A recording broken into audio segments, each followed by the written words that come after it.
Fred Vasseur has just made a crucial decision regarding Lewis Hamilton's concerning team radio communication in Australia. This move could completely transform the seven-time champion's adaptation process at Ferrari, potentially defining his entire 2025 campaign. The communication breakdown between Hamilton and his race engineer exposed serious issues that need immediate attention before the Chinese Grand Prix. What exactly went wrong during those crucial exchanges? What solution has Vasseur implemented? And most importantly, will these changes help Hamilton find his rhythm at Ferrari? I'll break down all the essential details you need to know about this developing situation. The Australian Grand Prix was meant to be Hamilton's triumphant debut in Ferrari red, but instead it revealed significant communication challenges. Throughout the race, Hamilton repeatedly expressed frustration with his engineer Riccardo Adami, at one point clearly stating "leave me to it" as he felt overwhelmed by excessive information coming through his headset. After the race, Vasseur didn't shy away from acknowledging the problem. It was not a clean one at all, he admitted, recognizing the communication flow needs improvement. The timing couldn't have been worse, as miscommunication likely contributed to Ferrari's delayed pit stop decision for intermediate tires, costing Hamilton several positions during the changing weather conditions. Vasseur emphasized this isn't a long-term concern, but rather part of the natural adjustment period as Hamilton transitions from Mercedes, where he enjoyed an almost telepathic connection with engineer Peter Bono Bonington. It's the first race, the first time we have to communicate between the pit wall and the car, Vasseur explained, adding that Ferrari needs to find a better way to communicate and that they'll learn from race 1.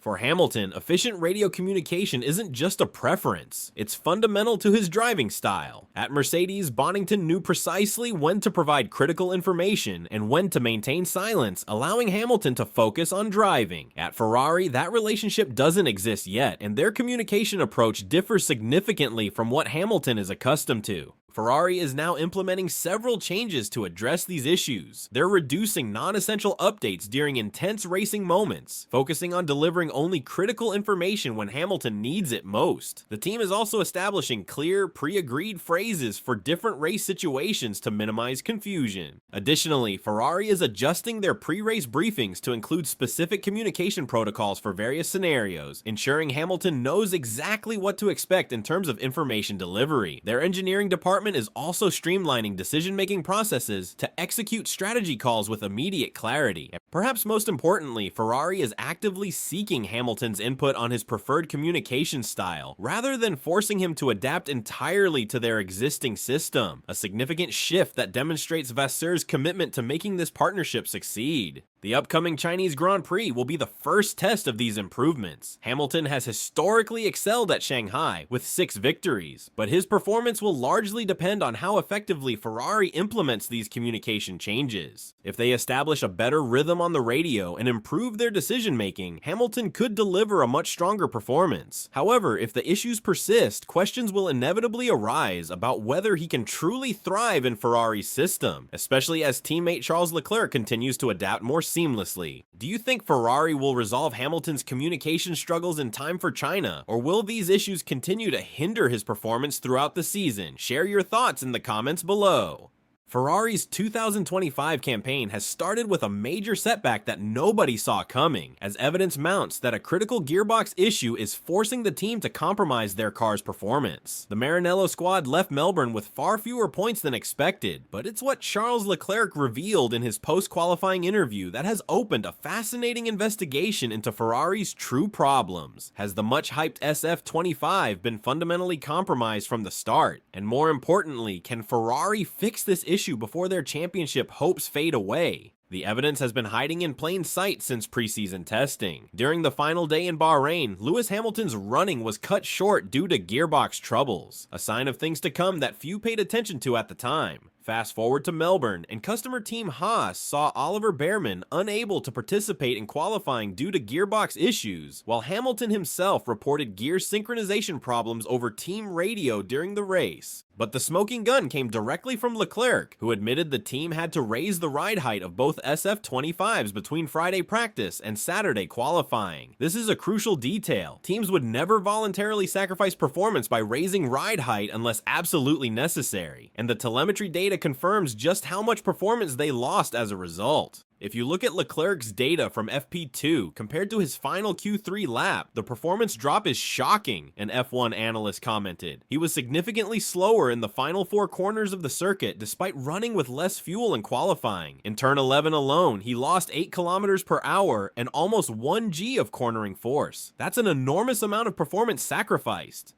The picture emerging suggests that Ferrari's gearbox is experiencing excessive stress when the car runs at the optimal ride height. When the SF25 gets too close to the ground, exactly where you want it for maximum downforce, it appears the gearbox is being damaged by impacts with the track surface. This forced Ferrari into the compromise of raising both cars for qualifying and the race, explaining their mysterious loss of pace after looking so competitive on Friday. This creates a devastating dilemma for the Italian team. The SF25 appears to have genuine pace when run at its intended ride height, but doing so risks catastrophic gearbox failures. Yet by raising the ride height to protect the gearbox, they're sacrificing the downforce needed to challenge McLaren at the front. The big question now is whether Ferrari can solve this problem without completely redesigning their gearbox, which would effectively end their championship hopes before they've even begun. Designing and manufacturing a new gearbox would take months, eating into their limited resources under the budget caps. More likely, Ferrari will need to explore alternative solutions. They could modify suspension settings to soften the ride over bumps and curbs, potentially allowing them to run the car lower without transmitting as much shock to the gearbox. However, this approach brings its own compromises to mechanical grip and handling balance. China and Japan will provide critical data points to confirm this theory. If we see Ferrari look quick on Fridays before mysteriously losing pace for qualifying again at both venues, it will confirm the team is facing a fundamental design issue rather than a Melbourne-specific anomaly. For Ferrari and their millions of passionate fans, the situation is intensely frustrating. The SF25 appears to have the raw pace to fight at the front, especially with the stellar driver lineup of Leclerc and Hamilton. But this technical limitation could derail their entire season before it's even properly begun.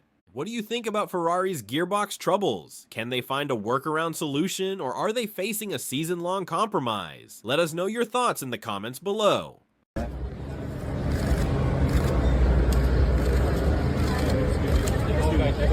Excuse us, thank you. Oh, sorry.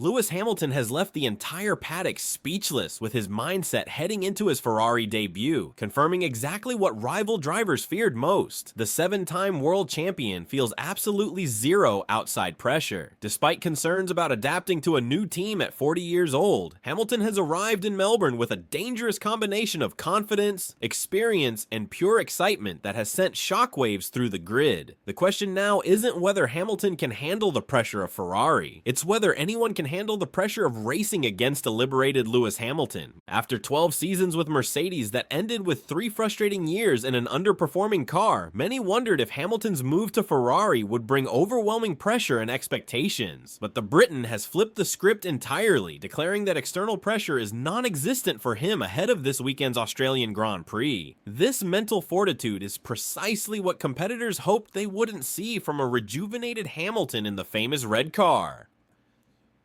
I'm under no assumptions that it will be easy. It is not. It's been a long winter, but it's also been very short. But I'm really grateful we had good testing last week. I can't believe the race is already next week, so I already start to make my venture to Australia on Friday. So that's when it really starts to be, it will start to sink in a little bit as the weekend kind of arrives, this weekend before.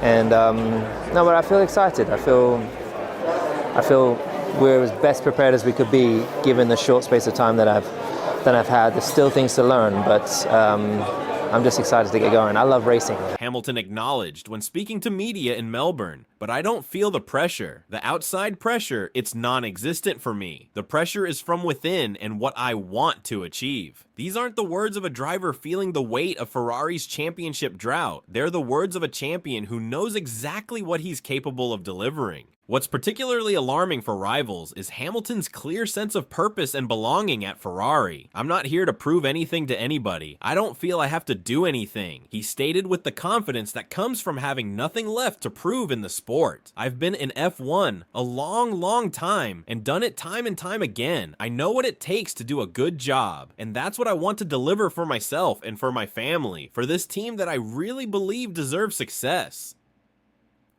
Ferrari hasn't won a driver's championship since 2007 or a constructor's title since 2008, but they finished second in the constructor's standings last season and ended 2024 with one of the most competitive cars on the grid. With Hamilton now at the wheel alongside Charles Leclerc, the Scuderia has assembled a driver lineup that rivals will be losing sleep over. The transformation in Hamilton is palpable. After struggling with a difficult Mercedes for 3 seasons, he arrived in Melbourne visibly energized and motivated. "I'm itching to get going," he said, his enthusiasm unmistakable. "This is the most exciting period of my life, and so I'm really just enjoying it. I'm so excited to get in the car tomorrow."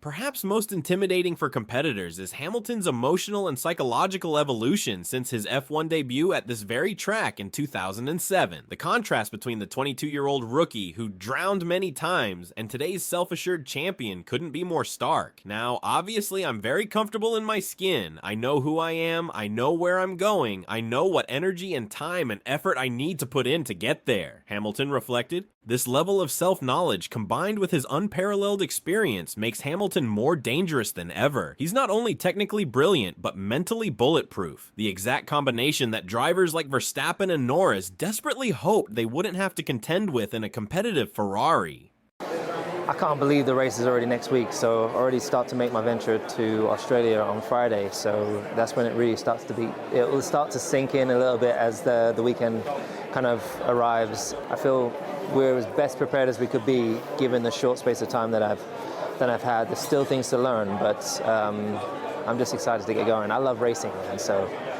all the other stuff is stuff I love less. Racing is what I love. Being at Melbourne, it's going to be very reminiscent of my first Grand Prix there. The moment that shook Formula One to its core is finally upon us this weekend, as Lewis Hamilton prepares to make his competitive Ferrari debut at the Australian Grand Prix. After more than a year of anticipation following the bombshell announcement in February 2024, the 7-time world champion will finally sport the iconic red overalls in front of a packed Melbourne crowd. With testing showing mixed signals about Ferrari's true pace and Hamilton's adaptation to the SF25, the big question remains: can the most successful driver of the modern era challenge for that record-breaking 8th title with the prancing horse? Or is McLaren's strong preseason form about to rain on Ferrari's parade from the very first race? We are going to come into what happened at testing, but we're already hearing that he doesn't feel like it's going to take him half a season to get up to speed. He is right there, right now. He trusts the braking on this Ferrari, and we know when Hamilton trusts his brakes and can attack a corner as he wants, and perhaps he hasn't been able to do in that Mercedes for the last couple of years, he's at his most dangerous. Yeah, I think, Tess, he's already sounds more confident. Everything we see of him, see him in red, walking in the paddock, he's loving it. But when we see testing with him, he was really on it. He had a few, not spins, but a few off curbs, let's say, through the test. And then by the last day, he was really on it, really confident in that car. I think he truly believes that he's going to win in this car. And that's going to be a very powerful Lewis when we get to race 1. There is no question that Hamilton's move has generated unprecedented excitement around Formula One. The sport's most decorated active driver joining its most iconic team creates a marriage made in motorsport heaven, and the Melbourne race organizers couldn't be happier about hosting this historic debut. Ticket sales have reportedly skyrocketed, and the atmosphere at Albert Park is expected to be electric, with Ferrari fans welcoming their new star and Hamilton's loyal supporters following him to his new team. The journey to this point has been nothing short of spectacular. When Sky Sports first broke the news last February, the F1 world could hardly believe it. Hamilton, who had spent 12 seasons at Mercedes, was making the switch to Ferrari in a move that many thought would never happen. The timing seemed perfect.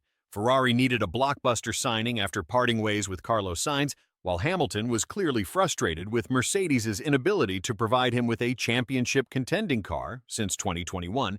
His final season at Mercedes was a mixed bag of emotions. While Hamilton managed a sensational win at his home British Grand Prix, he was consistently outqualified by teammate George Russell, highlighting the struggles he was having with the W15.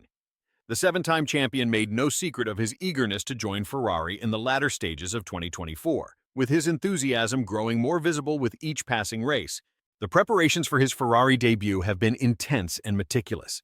Ferrari left no stone unturned in helping Hamilton adapt to his new surroundings. His journey began on January 20th with his first official day at Maranello, where he was welcomed by Ferrari chairman John Elkann, CEO Benedetto Vigna, and team principal Fred Vasseur.